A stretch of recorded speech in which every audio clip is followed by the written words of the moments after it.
Chapter 21. Maxim went into the little room and shut the door. Robert came in a few minutes afterwards to clear away the tea. I stood up, my back turned to him so that he would not see my face. I wondered when they would begin to know, on the estate, in the servants' hall, and Kerith itself. I wondered how long it took for news to trickle through. I could hear the murmur of Maxim's voice in the little room beyond. I had a sick, expectant feeling at the pit of my stomach. The sound of the telephone ringing seemed to have woken every nerve in my body. I had sat there on the floor beside Maxim in a sort of dream, his hand in mine, my face against his shoulder. I had listened to his story, and part of me went with him like a shadow in his tracks. I too had killed Rebecca. I too had sunk the boat there in the bay. I had listened beside him to the wind and water. I had waited for Mrs. Danvers knocking on the door. All this I had suffered with him, all this and more beside. But the rest of me sat there on the carpet, unmoved and detached, thinking and caring for one thing only, repeating a phrase over and over again. He did not love Rebecca. He did not love Rebecca. Now, at the ringing of the telephone, these two selves merged and became one again. I was the self that I had always been. I was not changed. But something new had come upon me that had not before. My heart, for all its anxiety and doubt, was light and free. I knew then that I was no longer afraid of Rebecca.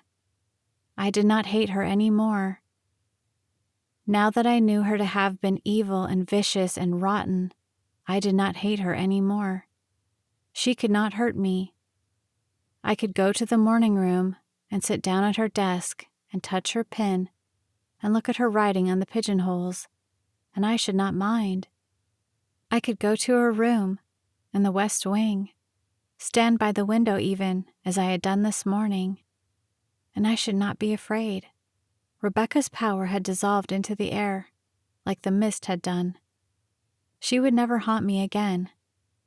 She would never stand behind me on the stairs, sit beside me in the dining room, lean down from the gallery and watch me standing in the hall. Maxim had never loved her. I did not hate her any more. Her body had come back. Her boat had been found, with its queer, prophetic name. Je reviens. I'm coming back. But I was free of her forever. I was free now to be with Maxim, to touch him and hold him and love him. I would never be a child again. It would not be I any longer. It would be we. It would be us. We would be together. We would face this trouble together, he and I. Captain Searle and the diver and Frank and Mrs. Danvers and Beatrice and the men and women of Kerith reading their newspapers could not break us now. Our happiness had not come too late. I was not young any more. I was not shy. I was not afraid. I would fight for Maxim. I would lie and perjure and swear. I would blaspheme and pray. Rebecca had not won. Rebecca had lost. Robert had taken away the tea, and Maxim came back into the room. "It was Colonel Julian," he said. "He's just been talking to Searle. He's coming out with us to the boat tomorrow. Searle has told him." "Why Colonel Julian? Why?" I said. "He's the magistrate for Kerith. He has to be present." "What did he say?" "He asked me if I had any idea whose body it could be." "What did you say?" "I said I did not know. I said we believed Rebecca to be alone. I said I did not know of any friend." "Did he say anything after that?" "Yes." "What did he say?" "He asked me if I thought it possible that I made a mistake when I went up to Edgecombe." "He said that? He said that already?" "Yes." "And you?" "I said it might be possible. I did not know. He'll be with you then tomorrow when you look at the boat. He and Captain Searle and a doctor. Inspector Welch, too. Inspector Welch? Yes. Why? Why Inspector Welch? It's the custom when a body has been found. I did not say anything. We stared at one another. I felt the little pain come again at the pit of my stomach. They may not be able to raise the boat, I said. No. They couldn't do anything then about the body, could they? I don't know. He glanced out of the window. The sky was white and overcast as it had been when I came away from the cliffs. There was no wind, though. It was still and quiet. I thought it might blow from the southwest about an hour ago, but the wind has died away again, he said. Yes. It will be a flat calm tomorrow for the diver, he said. The telephone began ringing again from the little room. There was something sickening about the shrill, urgent summons of the bell. Maxim and I looked at one another. Then he went into the room to answer it, shutting the door behind him as he had done before. The queer nagging pain had not left me yet. It returned again in greater force with the ringing of the bell. The feel of it took me back across the years to my childhood. This was the pain I had known when I was very small, and the maroons had sounded in the streets of London, and I had sat shivering, not understanding, under a little cupboard beneath the stairs. It was the same feeling, the same pain. Maxim came back into the library. It's begun, he said slowly. What do you mean? What's happened? I said, growing suddenly cold. It was a reporter, he said. The fellow from the County Chronicle. Was it true, he said, that the boat belonging to the late Mrs. De Winter had been found? What did you say? I said yes, a boat had been found, but that was all we know. It might not be her boat at all. Was that all he said? No. He asked if I could confirm the rumor that a body had been found in the cabin. No. Yes. Someone must have been talking. Not Searle, I know that. The diver, one of his friends. You can't stop these people. The whole story will be all over Kerith by breakfast time tomorrow. What did you say about the body? I said I did not know. I had no statement to make, and I should be obliged if he did not ring me up again. You will irritate them. You will have them against you. I can't help that. I don't make statements to newspapers. I won't have those fellows ringing up and asking questions. We might want them on our side, I said. If it comes to fighting, I'll fight alone, he said. I don't want a newspaper behind me. The reporter will ring up someone else, I said. He will get on to Colonel Julian or Captain Searle. He won't get much change out of them, said Maxim. If only we could do something, I said. All these hours ahead of us, and we sit here idle, waiting for tomorrow morning. There's nothing we can do, said Maxim. We went on sitting in the library. Maxim picked up a book, but I know he did not read. Now and again I saw him lift his head and listen, as though he heard the telephone again, but it did not ring again. No one disturbed us. We dressed for dinner as usual. It seemed incredible to me that this time last night I had been putting on my white dress, sitting before the mirror at my dressing table, arranging the curled wig. It was like an old, forgotten nightmare, something remembered months afterwards with doubt and disbelief. We had dinner. Frith served us, returned from his afternoon. His face was solemn, expressionless. I wondered if he had been to Kerith, if he had heard anything. After dinner, we went back again to the library. We did not talk much. I sat on the floor at Maxim's feet, my head against his knees. He ran his fingers through my hair, different from his old, abstracted way. It was not like stroking Jasper any more. I felt his fingertips on the scalp of my head. Sometimes he kissed me. Sometimes he said things to me. There were no shadows between us anymore. And when we were silent, it was because the silence came to us of our own asking. I wondered how it was I could be so happy when our little world about us was so black. It was a strange sort of happiness, not what I had dreamt about or expected. It was not the sort of happiness I had imagined in the lonely hours. There was nothing feverish or urgent about this. It was a quiet, still happiness. The library windows were open wide, and when we did not talk or touch one another, we looked out at the dark, dull sky. It must have rained in the night, for when I woke the next morning, just after 7, and got up and looked out of the window, I saw the roses in the garden below were folded and drooping, and the grass banks leading to the woods were wet and silver. There was a little smell in the air of mist and damp, the smell that comes with the first fall of the leaf. I wondered if autumn would come upon us 2 months before her time. Maxim had not woken me when he got up at 5. He must have crept from his bed and gone through the bathroom to his dressing room without a sound. He would be down there now, in the bay, with Colonel Julian and Captain Searle and the men from the lighter. The lighter would be there, the crane and the chain, and Rebecca's boat coming to the surface. I thought about it calmly, coolly, without feeling. I pictured them all down there in the bay, and the little dark hull of the boat rising slowly to the surface, sodden, dripping, the grass-green seaweed and shells clinging to her sides. When they lifted her onto the lighter, the water would stream from her sides, back into the sea again. The wood of the little boat would look soft and gray, pulpy in places. She would smell of mud and rust, and that dark weed that grows deep beneath the sea beside rocks that are never uncovered. Perhaps the name board still hung upon her stern, the lettering green and faded.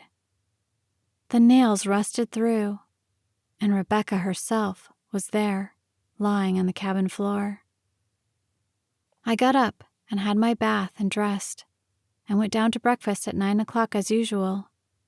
There were a lot of letters on my plate, letters from people thanking us for the dance. I skimmed through them. I did not read them all. Frith wanted to know whether to keep the breakfast hot for Maxim. I told him I did not know when he would be back. He had to go out very early, I said. Frith did not say anything. He looked very solemn, very grave. I wondered again if he knew. After breakfast, I took my letters along to the morning room. The room smelt musty. The windows had not been opened. I flung them wide, letting in the cool, fresh air. The flowers on the mantelpiece were drooping, many of them dead. The petals lay on the floor. I rang the bell, and Maud, the under-housemaid, came into the room. "This room has not been touched this morning," I said. "Even the windows were shut, and the flowers are dead. Will you please take them away?" She looked nervous and apologetic. "I'm very sorry, madam," she said. She went to the mantelpiece and took the vases. "Don't let it happen again," I said. "No, madam," she said. She went out of the room, taking the flowers with her. I had not thought it would be so easy to be severe. I wondered why it had seemed hard for me before. The menu for the day lay on the writing desk. Cold salmon and mayonnaise, cutlets in aspic, galantine of chicken soufflé. I recognized them all from the buffet supper of the night of the ball. We were evidently still living on the remains. This must be the cold lunch that was put out in the dining room yesterday, and I had not eaten. The staff were taking things easily, it seemed. I put a pencil through the list and rang for Robert. "Tell Mrs. Danvers to order something hot," I said. "If there's still a lot of cold stuff to finish, we don't want it in the dining room." "Very good, madam," he said.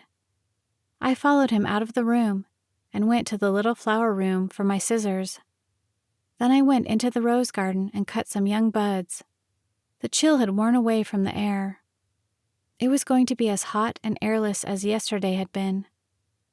I wondered if they were still down in the bay, or whether they had gone back to the creek in Carith Harbor. Presently I should hear. Presently Maxim would come back and tell me. Whatever happened, I must be calm and quiet. Whatever happened, I must not be afraid. I cut my roses and took them back into the morning room. The carpet had been dusted, and the fallen petals removed. I began to arrange the flowers in the vases that Robert had filled with water. When I had nearly finished, there was a knock on the door. "Come in," I said. It was Mrs. Danvers. She had the menu list in her hand. She looked pale and tired. There were great rings round her eyes. "Good morning, Mrs. Danvers," I said. "I don't understand," she began. "Why you sent the menu out, and the message by Robert. Why did you do it?" I looked across at her, a rose in my hand. "Those cutlets and that salmon were sent in yesterday," I said. "I saw them on the sideboard. I should prefer something hot today. If they won't eat the cold in the kitchen, you had better throw the stuff away. So much waste goes on in this house anyway, that a little more won't make any difference." She stared at me. She did not say anything. I put the rose in the vase with the others. "Don't tell me you can't think of anything to give us, Mrs. Danvers," I said. "You must have menus for all occasions in your room." "I'm not used to having messages sent to me by Robert," she said. "If Mrs. De Winter wanted anything changed, she would ring me personally on the house telephone." "I'm afraid it does not concern me very much what Mrs. De Winter used to do," I said. "I am Mrs. De Winter now, you know, and if I choose to send a message by Robert, I shall do so." Just then, Robert came into the room. "The County Chronicle on the telephone, madam," he said. "Tell the County Chronicle I'm not at home," I said. "Yes, madam," he said. He went out of the room. "Well, Mrs. Danvers, is there anything else?" I said. She went on staring at me. Still, she did not say anything. "If you have nothing else to say, you had better go and tell the cook about the hot lunch," I said. "I'm rather busy." "Why did the County Chronicle want to speak to you?" she said. "I haven't the slightest idea, Mrs. Danvers," I said. "Is it true," she said slowly, "the story Frith brought back with him from Carith last night? That Mrs. De Winter's boat has been found?" "Is there such a story?" I said. "I'm afraid I don't know anything about it." "Captain Searle, the Carith Harbor master, called her yesterday, didn't he?" she said. "Robert told me. Robert showed him in. Frith says the story in Carith is that the diver who went down about the ship there in the bay found Mrs. De Winter's boat." "Perhaps so," I said. "You had better wait until Mr. De Winter himself comes in and ask him about it." "Why was Mr. De Winter up so early?" she asked. "That was Mr. De Winter's business," I said. She went on staring at me. "Frith said the story goes that there was a body in the cabin of the little boat," she said. "Why should there be a body there? Mrs. De Winter always sailed alone." "It's no use asking me, Mrs. Danvers," I said. "I don't know any more than you do." "Don't you?" she said slowly. She kept on looking at me. I turned away. I put the vase back on the table by the window. "I will give the orders about the lunch," she said. She waited a moment. I did not say anything. Then she went out of the room. She can't frighten me any more, I thought. She has lost her power with Rebecca. Whatever she said or did now, it could not matter to me or hurt me. I knew she was my enemy, and I did not mind. But if she should learn the truth about the body in the boat and become Maxim's enemy too, what then? I sat down in the chair. I put the scissors on the table. I did not feel like doing any more roses. I kept wondering what Maxim was doing. I wondered why the reporter from the County Chronicle had rung us up again. The old sick feeling came back inside me. I went and leant out of the window. It was very hot. There was thunder in the air. The gardeners began to mow the grass again. I could see one of the men with his machine walk backwards and forwards on the top of the bank. I could not go on sitting in the morning room. I left my scissors and my roses and went out onto the terrace. I began to walk up and down. Jasper padded after me, wondering why I did not take him for a walk. I went on walking up and down the terrace. About 11:30, Frith came out to me from the hall. "Mr. De Winter on the telephone, madam," he said.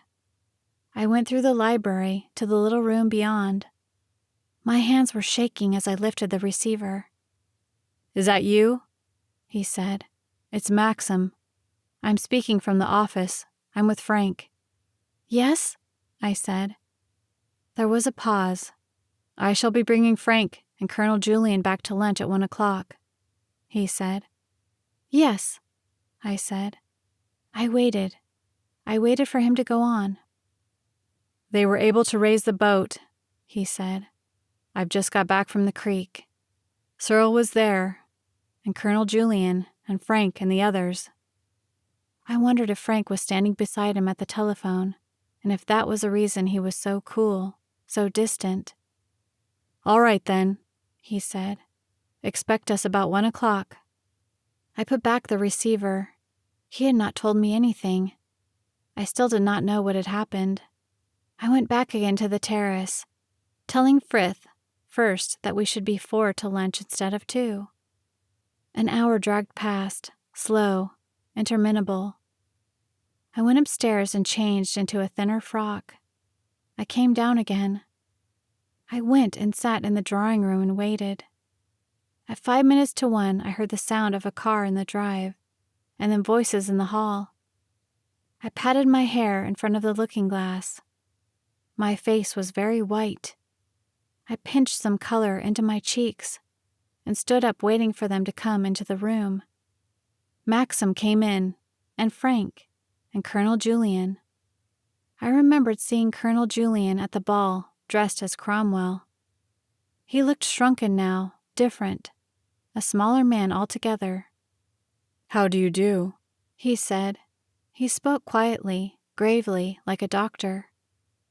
"Ask Frith to bring the sherry," said Maxim. "I'm going to wash." "I'll have a wash too," said Frank. Before I rang the bell, Frith appeared with the sherry. Colonel Julian did not have any.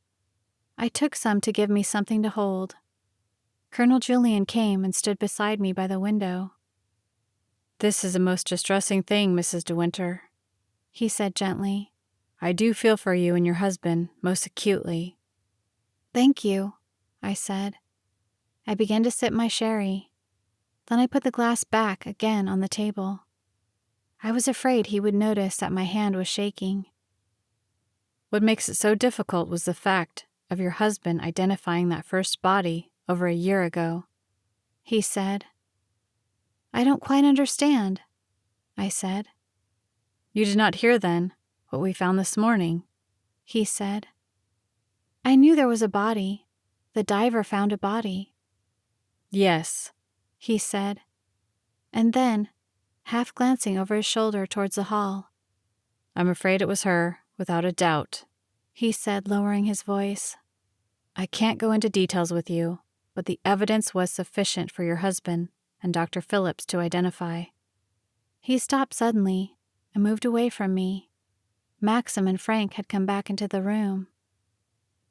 "Lunch is ready. Shall we go in?" said Maxim.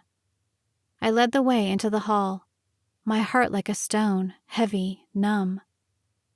Colonel Julian sat on my right, Frank on my left. I did not look at Maxim. Frith and Robert began to hand out the first course. We all talked about the weather. I see in the Times they had it well over 80 in London yesterday, said Colonel Julian. Really? I said. Yes, must be frightful for the poor devils who can't get away. Yes, frightful, I said. Paris can be hotter than London, said Frank. I remember staying a weekend in Paris in the middle of August, and it was quite impossible to sleep. There was not a breath of air in the whole city. The temperature was over 90. Of course the French always sleep with their windows shut, don't they? Said Colonel Julian. I don't know, said Frank. I was staying in a hotel. The people were mostly Americans. You know France, of course, Mrs. De Winter, said Colonel Julian. Not so very well, I said. Oh, I had the idea you'd lived many years out there. No, I said. She was staying in Monte Carlo when I met her, said Maxim. You don't call that France, do you? No, I suppose not, said Colonel Julian. It must be very cosmopolitan. The coast is pretty, though, isn't it? Very pretty, I agreed. Not so rugged as this, eh? Still, I know which I'd rather have. Give me England every time, when it comes to settling down. You know where you are over here. I dare say the French feel that about France, said Maxim. Oh, no doubt, said Colonel Julian. We went on eating a while in silence. Frith stood behind my chair. We were all thinking of one thing, but because of Frith, we had to keep up our little performance.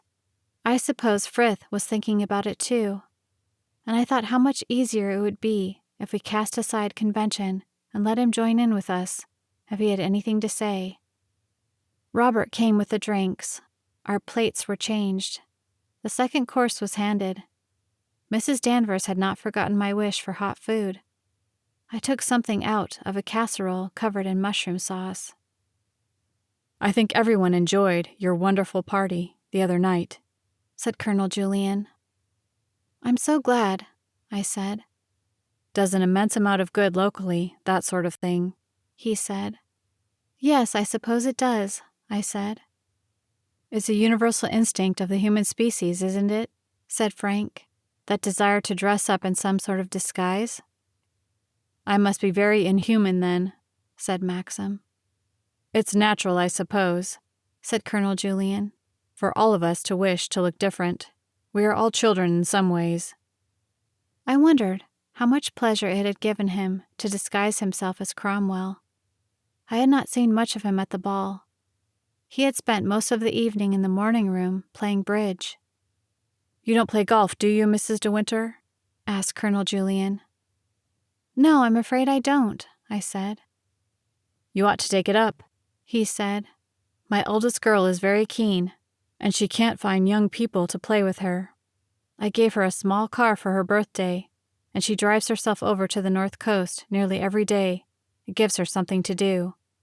How nice, I said. She ought to have been a boy, he said. My lad is different altogether. No earthly use at games, always writing poetry. I suppose he'll grow out of it. Oh, rather, said Frank. I used to write poetry, myself, when I was his age. Awful nonsense, too. I never write any now.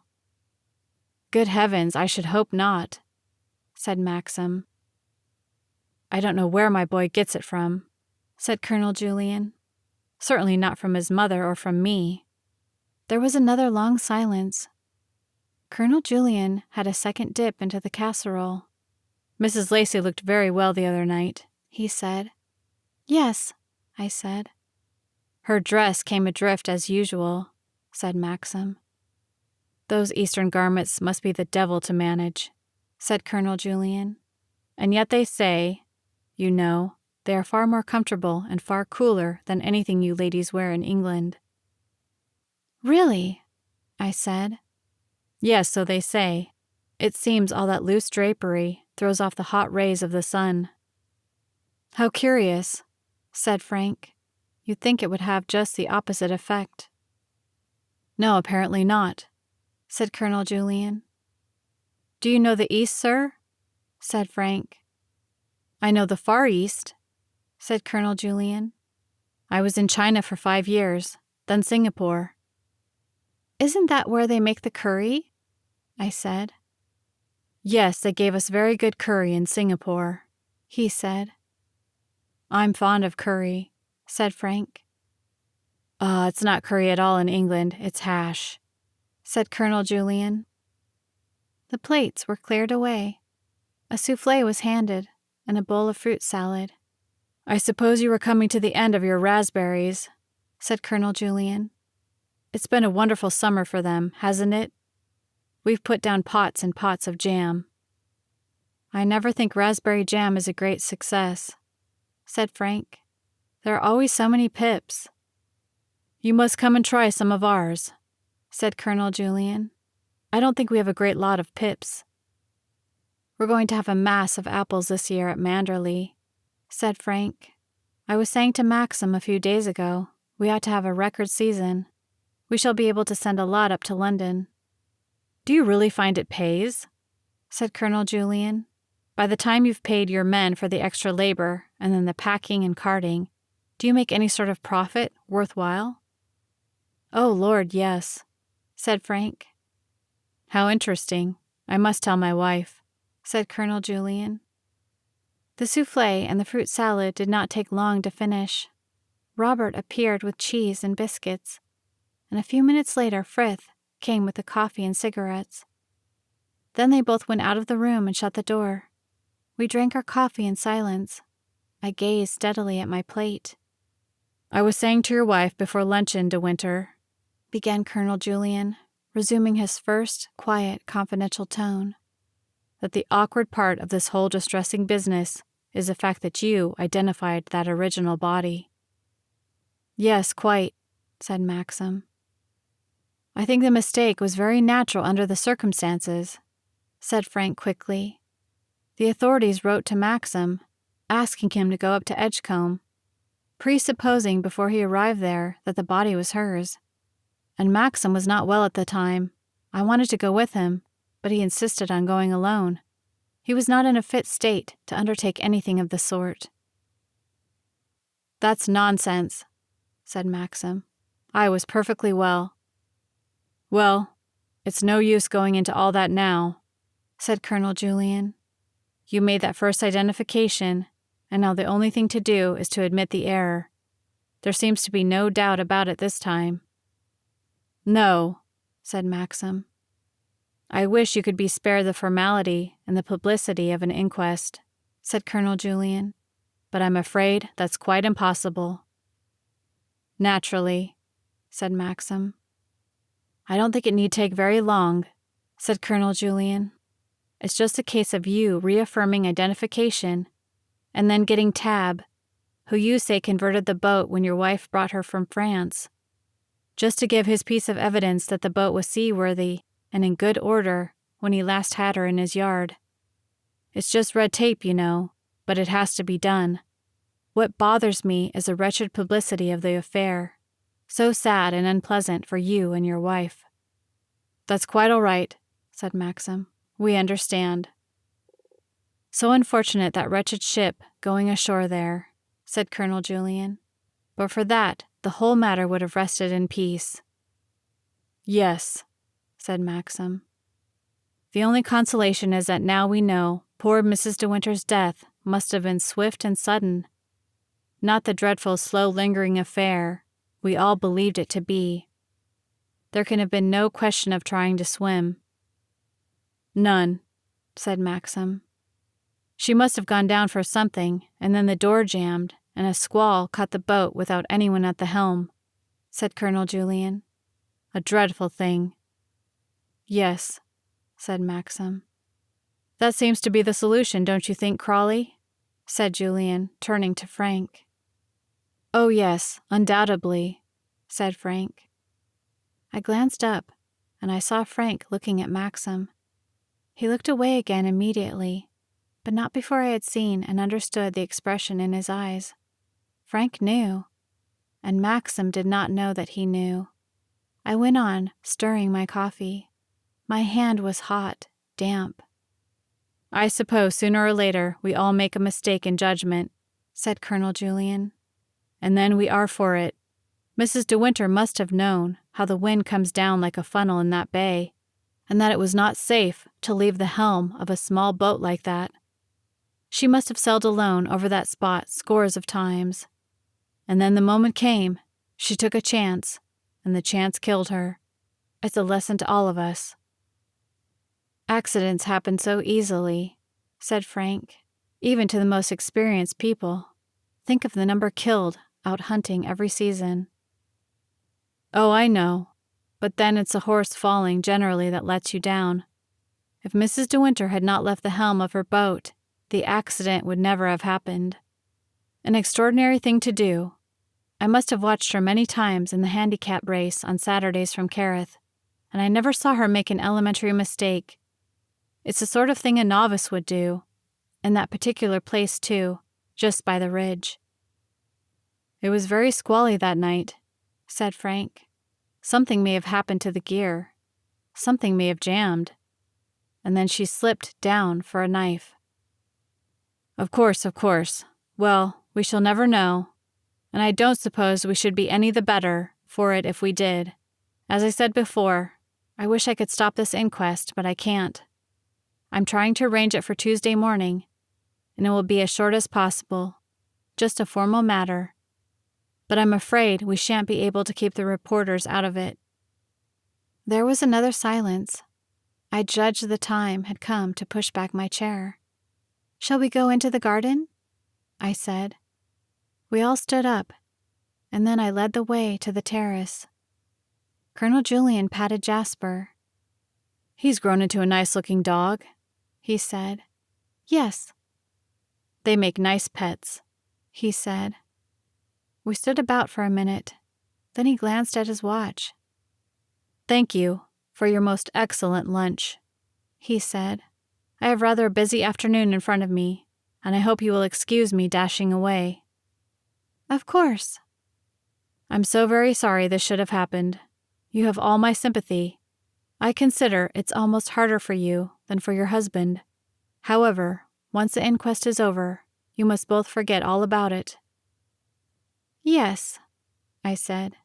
Yes, we must try to. My car is here in the drive. I wonder whether Crawley would like a lift. Crawley? Can I drop you at your office if it's any use? Thank you, sir, said Frank. He came and took my hand. I shall be seeing you again, he said.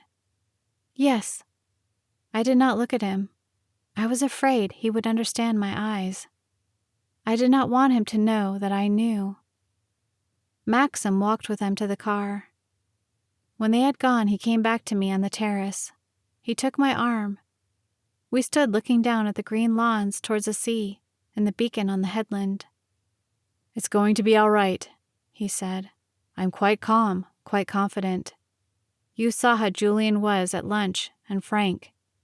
There won't be any difficulty at the inquest. It's going to be all right. I did not say anything. I held his arm tightly. There was never any question of the body being someone unknown, he said. What we saw was enough for Dr. Phillips even to make the identification alone without me. It was straightforward, simple. There was no trace of what I'd done. The bullet had not touched the bone. A butterfly sped past us on the terrace, silly and inconsequent. You heard what they said, he went on. They think she was trapped there in the cabin. The jury will believe that at the inquest, too. Phillips will tell them so. He paused. Still I did not speak. I only mind for you, he said. I don't regret anything else. If it had to come all over again, I should not do anything different. I'm glad I killed Rebecca. I shall never have any remorse for that. Never. But you, I can't forget what it has done to you. I was looking at you, thinking of nothing else all through lunch. It's gone forever, that funny, young, lost look that I loved. It won't come back again.